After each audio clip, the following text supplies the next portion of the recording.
And for that reason, the problems that existed in Alabama are the same. I noticed that you have a Sheriff Jim Clark here in Phoenix. It's the same type of mentality, the same type of psychology operating with the dominant society. And the thing is that they have their understanding of history and how they came about to the position that they now occupy. And their understanding of history is based completely on falsehoods.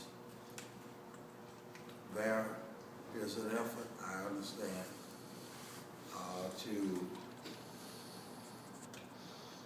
cut out in Tucson, Arizona, and statewide the teaching of Mexican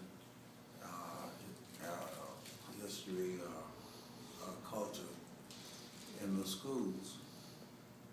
And that is very similar to what we experienced in Selma, where there was a tracking system that was instituted by the Board of Education, where black students were allowed to integrate into the formerly all-white school, but when their kids got to the 6th grade, they were directed and scheduled for classes that would lead to vocational work, vocational schools, but not a college education or not to attend college.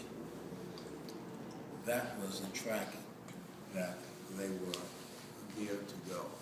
I've got a daughter, for example, who manages a mall in the Gaston, Alabama community. She also is an honor student at a law school in Birmingham, where she commutes. And she was in this tracking system.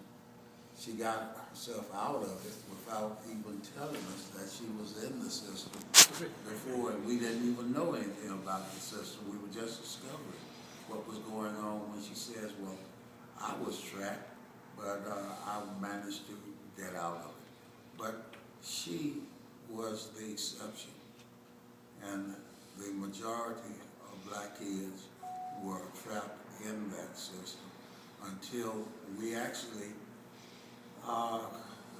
campaigned for weeks and weeks.